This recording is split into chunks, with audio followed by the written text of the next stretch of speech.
Hi students, welcome to IK academy. இதோட நம்ம என்ன பார்க்க போறோம் அப்படின்னு பார்த்தீங்கன்னா, ரீசன்ட் டைம்ல அந்த டிஎன்இபில 15,000 வேகன்சி அப்படிங்கிறது தான் ட்ரெண்டிங்கா பேசப்பட்டு இருக்கக்கூடிய விஷயம். இந்த வீடியோ நம்ம என்ன பார்க்க போறோம்னா, அந்த டிஎன்இபில 15,000 வேகன்சி வரும்னு சொல்றாங்களே, அது உண்மையா நம்பலாமா? 15,000 வேகன்சி ஃபில் பண்ணுவாங்களா? அதுல இருக்கக்கூடிய உண்மை தன்மை என்ன? சேம் டைம் வந்து பாத்தீங்கன்னா, இந்த 15,000 வேகன்சி அப்படிங்கிறது எந்தெந்த போஸ்ட்லாம் ஃபில் பண்ண போறாங்க அப்படிங்கிற ஃபுல் டீடைல்ஸ் வீடியோல பார்க்க போறோம். தெரிஞ்சுக்கணும், வீடியோ கடைசி வரைக்கும் பாருங்க. முதல் முறை நம்ம சேனலை பார்க்கறீங்கன்னா மறக்காம சப்ஸ்கிரைப் பண்ணிக்கோங்க. வீடியோ லைக் பண்ணுங்க, கமெண்ட் பண்ணுங்க, ஷேர் பண்ணுங்க. வீடியோக்குள்ள போக முன்னாடி டிஎன்பிஎஸ்சி ஆகட்டும், டிஎன்இபில ஆகட்டும், ஏ லெவல், டிப்ளமோ லெவல், குறிப்பா சிவில், இசி, ட்ரிபிள் மெக்கானிக்கல் எல்லாருக்குமான கோர்சஸ் நம்ம அகாடமில அவைலபிளா இருக்கு. ரொம்ப கம்மியான ஃபீஸ் கொண்டு போயிட்டு இருக்கோம். இப்போ நிறைய ஆஃபர்ஸும் போட்டுருக்கோம். So test batch, material, class எல்லாமே தனித்தனியாக அவைலபிளா இருக்கு. ஜாயின் பண்ண நினைச்சீங்க அப்படின்னா ஸ்க்ரீன்ல தெரியக்கூடிய இந்த ரெண்டு நம்பர்ல ஏதாவது ஒரு நம்பர் கான்டாக்ட் பண்ணி ஜாயின் பண்ணிக்கலாம். இப்போ அவங்க வீடியோக்குள்ள போயிடலாம். ஸோ சேம் டைம் நம்மளோட மாண்புமிகு மின்சாரத்துறை அமைச்சர் திரு நிர்மல்குமார் அவர்கள் வந்து பாத்தீங்கன்னா அந்த சொன்ன விஷயத்த ஒரு 30 செகண்ட்ஸ் மட்டும் கிறிஸ்பா என்னங்கிறத பார்த்துட்டு அப்படியே வீடியோ கண்டினியூ பண்ணலாம்னு நினைக்கிறேன். ஓகேவா? அடுத்த கட்டமாக இந்த வருடம் நிறைய, அதாவது குறைந்தபட்சம் 15,000 பேரையாவது வேலைக்கு எடுக்க வேண்டிய இது இடத்துல இருக்கும். ஏன்னா நம்ம ஆல்ரெடி 70,000 பேர் ஷார்டேஜில் இருக்கும் இன்னைக்கு இருக்கிற சூழ்நிலை. ஸோ அதில் முதல் கட்டமாக 15,000 பேராவது எடுக்க வேண்டிய கட்டாயத்தில் இருக்கிறோம். ஸோ அதற்கான ப்ரொபோசலை தயார் செஞ்சுட்டு இருக்கோம். முதல்வர் பார்த்து சரி பார்த்து அதுக்கு முதல்வர் ஒப்புதல் பேரில் அடுத்த கட்டமாக அதையும் கொண்டு போய் நம்ம இந்த வருடம் 15,000 பேரையாவது பணியில் எடுக்கும் வேலைகளே செய்வோம். ஓகே, ஸோ பார்த்துருப்பீங்க, நானும் பார்த்தேன், உங்க கூட சேர்ந்தா எல்லாமே ஆல்ரெடி பார்த்த விஷயம் தான். இதில் அவங்க சொன்ன விஷயங்களை கரெக்டாக கவனிச்சோம் அப்படின்னா, இதில் ஆல்ரெடி எல்லாருக்கும் தெரிஞ்ச விஷயங்கள். எஸ், 70,000 வேகன்சி இப்போ இருக்கு. ஆனால் 70,000 வேகன்சியுமே ஃபில் பண்ண முடியாது, கண்டிப்பாக முடியவே முடியாது. அவங்க எய்ம் பண்ணிருக்கிற விஷயம், இந்த வருஷத்துக்குள்ள 15,000 வேகன்சியாவது நம்ம நிரப்பணும் அப்படின்னு சொல்லியிருக்காங்க. யாருக்குமே தெரியும். ஸோ இப்போ கரண்ட்டாக இருக்கக்கூடிய சீஃப் மினிஸ்டர் வந்து பார்த்தீங்கன்னா என்னைக்கு பதவி ஏற்றுக்கிட்டாங்க அப்படின்னா, கரெக்டாக சொல்ல போனால் மே 10 நினைக்கிறேன். ஓகேவா? மே 10 அன்னைக்கு தான் பதவி ஏற்றுக்கிட்டாங்க. அதுக்கப்புறமா சட்டமன்றம் கூடுச்சு. ஆனா அந்த சட்டமன்றம் கூடுனது எல்லாமே வந்து பாத்தீங்கன்னா மினிஸ்டர்ஸ் பதவி ஏற்றுக்கிறதுக்காகவும், எம்எல்ஏஸ் பதவி ஏற்றுக்கிறதுக்காகவும், அதே மாதிரி அந்த மெஜாரிட்டி, ஸோ 112 பேர் இருக்காங்களா அப்படிங்கிற அந்த ஒரு இது காட்டுறதுக்காகவும் தான் கூடுச்சே தவிர ஒரு ஆக்சுவல் சட்டமன்றம் இப்போ வரைக்கும் கூடல. ஏன்னா ஆவரேஜா 1 மந்த் தான் ஆயிருக்கு. அதாவது சராசரியா ஒரு மாசம் தான் ஆயிருக்கு இந்த நியூ கவர்மெண்ட் ஸோ உங்க எல்லாருமே தெரியும், ஜூன் 18 அன்னைக்கு ஒரு சட்டமன்ற கூட்டத்தொடர், முதல் சட்டமன்ற கூட்டத்தொடர் கூட போது கவர்னர் அட்ரஸும் அன்னைக்கு இருக்கு. அப்படிங்கிறப்ப ஜூன் 18க்கு அப்புறம் தான் ரியல் சட்டமன்ற நடவடிக்கைகள் எல்லாம் நடக்க போகுது. ஓகேவா? அங்கதான் எந்தவித தீர்மானம் இருந்தாலும் நிறைவேற்றுவாங்க, அங்கதான் எதா இருந்தாலும் கொண்டு போய் சமர்ப்பிப்பாங்க. அப்ப இந்த 1 மந்த்ல இவராகட்டும் எல்லா டிபார்ட்மெண்ட்ஸ்லயுமே இருக்கக்கூடிய விஷயங்கள், என்னென்ன வேகன்சிஸ்லாம் இருக்கு அப்படிங்கறது எல்லாத்தையும் கலெக்ட் பண்ணி சிஎம் சார்ட்ட வந்து பாத்தீங்கன்னா கொடுப்பாங்க. அதான் அவர் சொல்லியிருக்காரு, இவ்வளவு வேகன்சிஸ் இருக்குங்கிறத நாங்க ஃபில் பண்ணிடுவோம்னு சொல்லல. என்ன சொல்றாங்க, இந்த வேகன்சிஸ் எல்லாம் நம்ம சிஎம் சார்ட்ட வந்து கொடுத்துட்டு அவங்க வந்து பாத்தீங்கன்னா அப்ரூவ் பண்ணி எல்லாம் பண்ணி தான் நாங்க இது பண்ணுவோம். ஆனா 15,000 வேகன்சிஸ் ஃபில் பண்ணுவோம் அப்படின்னு சொல்லியிருக்காங்க. 70,000 வேகன்சி இருக்கு. 70,000 வேகன்சி ஃபில் பண்றதுங்கிறது நடக்காத விஷயம். அப்போ 15,000 வேகன்சி ஃபில் பண்ணுவோம் இந்த வருஷத்துக்குள்ள அப்படின்னு சொல்லியிருக்காங்க.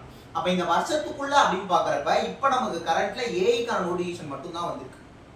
ஓகேவா? இன்னும் டிப்ளமோ லெவல் நோட்டிபிகேஷன் பெண்டிங் இருக்கு. டிப்ளமோ லெவல் நோட்டிபிகேஷன்ல ஐடி லெவல் நோட்டிபிகேஷன் வரும். நமக்கு டிஎன்இபில நிறைய போஸ்ட் இருக்கு. ஓகேவா? இதுல ட்ரிபிள்இக்காகட்டும், மெக்கானிக்கலுக்காகட்டும் ஏஐ லெவல் போஸ்டிங் இருக்கு. இதுக்கப்புறமா டெக்னிக்கல் அசிஸ்டன்ட் இருக்கு, கேங்மேன் அப்படின்னு சொல்லுவாங்க டிஎன்இபில. இது இல்லாம ஃபீல்ட் அசிஸ்டன்ட், இந்த மாதிரி எக்கச்சக்க போஸ்ட் இருக்கு. இப்போ போன வருஷம் நடந்து முடிஞ்சிருக்கக்கூடிய எக்ஸாமுக்கு நிறைய போஸ்ட்டுக்கு போஸ்டிங் இனிமேல் தான் போட போறாங்க. அவங்க அதையும் சேர்த்து தான் சொல்றாங்க. ஓகேவா? இப்போ இந்த 15,000 வேகன்சிஸ் ஃபில் பண்ணணும் அப்படிங்கிற விஷயத்த நம்ம கவர்மெண்ட் எடுத்துட்டு, இவர் மினிஸ்டர் வந்து எடுத்துட்டு போகும்போது அவங்க கரண்ட் இருக்கக்கூடிய நிதி நிலைமை எல்லாத்தையும் பார்த்துட்டு 15,000 வேகன்சியுமே ஃபில் பண்ணுவாங்களாங்கிறதே நமக்கு முதல் கேள்விக்குறி தான். ஓகேவா? எல்லாருமே அந்த 15,000 நம்பரை பார்த்துட்டு தான் கேட்குறீங்க, சார் இது நடக்குமா அப்படின்ட்டு. இப்போ நான் என்ன சொல்றேன்னா, 15,000 அப்படிங்கும்போது நல்லா யோசிச்சு பாருங்க, நமக்கு ஒரு ஏஐ லெவல்ல ஒரு 200 வேகன்சி வந்தா கூட அது நமக்கு போதும் தானே? நான் சொல்றது புரியுதா? ஏஐ லெவல்ல ஒரு 200 வேகன்சி வந்தா கூட போதும். கண்டிப்பாக ஒரு 200 வேகன்சி ஏஐ லெவலுக்கு. இப்போ இந்த 200 வேகன்சி இல்ல ஒரு குறிப்பிட்ட வேகன்சின்னு பேசும்போது இந்த வந்திருக்க ஏஐலே வருமா அப்படின்னா எனக்கு தெரிஞ்சே அதற்கான வாய்ப்புகள் குறைவா தான் நான் பாக்குறேன். ஏன் சொல்றேன்னா, நோட்டிபிகேஷன் வரும்போதே எந்தெந்த போஸ்ட்டுக்கெல்லாம் வேகன்சிஸ் ஓப்பன் ஆயிருக்கோ அதெல்லாம் அட்டெண்டம் போட்டு ஆட் பண்ணலாம். ஓகேவா? வேகன்சியே ஒரு சில போஸ்ட்டுக்கு ஓப்பன் ஆகல, அப்ப அந்த வேகன்சிஸ் எல்லாம் எப்படி ஃபில் பண்ணுவாங்க அப்படின்னா திரும்ப கூட உடனடியா ஒரு நோட்டிபிகேஷன் கொடுக்கலாம். நீங்க கேட்கலாம், நான் ஆல்ரெடி ஏஐ வந்துருச்சு அப்படின்ட்டு. நான் என்ன சொல்றேன், வந்திருக்கிற நோட்டிபிகேஷன் இல்லாம இன்னொரு ஏஐ நோட்டிபிகேஷன் கொடுக்க கூடாது அப்படின்னு எதுவும் சட்டம் இருக்கா?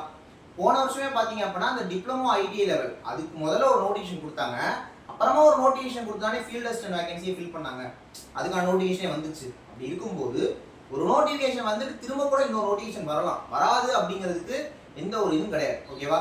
நான் ஸ்டூடெண்ட்ஸ் கிட்ட என்ன சொல்லிக்க விரும்புறேன்னா, நீங்க எதிர்பார்க்கக்கூடிய ஏஐ வேகன்சி, நீங்க எதிர்பார்க்கக்கூடிய டெக்னிக்கல் அசிஸ்டன்ட் வேகன்சி, நீங்க எதிர்பார்க்கக்கூடிய ஐடி வேகன்சி கண்டிப்பாக ஃபில் பண்ணுவாங்க.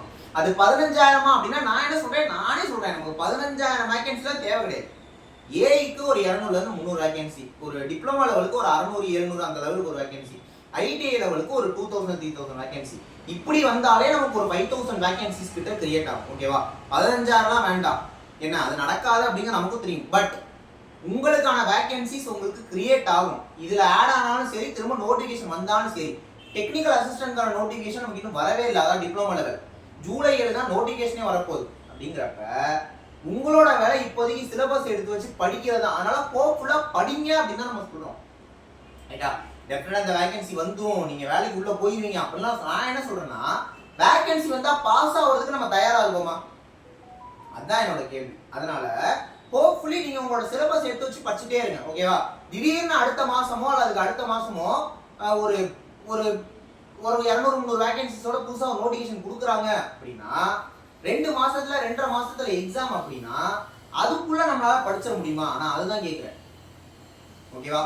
டைம் இருக்கும் போதே படிச்சிருங்கன்னு நான் சொல்றேன். எனக்கு எப்ப எக்ஸாம் வந்தாலும் எப்ப வேகன்சி வந்தாலும் நான் கிளியர் பண்றதுக்கு தயாரா இருக்கணும்னா நான் இப்ப இருந்து இந்த நிமிஷத்துல இருந்து வீடியோ முடிச்ச அடுத்த செகண்ட்ல இருந்து நீங்க படிக்கணும். அதுதான் நம்ம சொல்றோம்.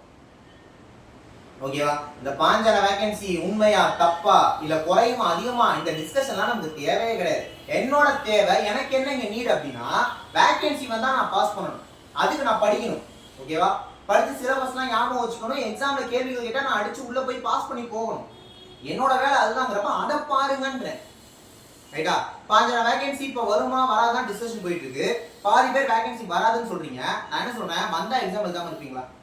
5000 விடுங்க, 200 வேகன்சி வருது, அப்ளை பண்ணி எழுதுவீங்க தானே, அப்ப அதுக்கு படிங்கன்னு சொல்றேன். ரைட்டா? அதனால ஹோப்ஃபுல்லி படிங்க. எப்ப வேகன்சி வந்தாலும் எப்ப நோட்டிபிகேஷன் வந்தாலும் நம்ம படிச்சு பாஸ் பண்றதுக்கு தயாரா இருக்கும். ரைட்டா? ஸோ ஃபினான்ஷியலா பட்ஜெட்ஸ் நிறைய விஷயங்கள் இருக்கு, எல்லாமே ஜூன் 18க்கு அப்புறம் தான், எல்லாமே அப்பதான் அப்ரூவ் ஆகும்.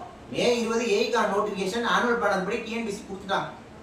முதல்வர் பதவி ஏற்றுக்கிட்டதே மே 10 தான். ஸோ அப்படி இருக்கும்போது அந்த 10 நாட்களுக்குள்ள எதுவுமே பண்ணிருக்க முடியாது தானே.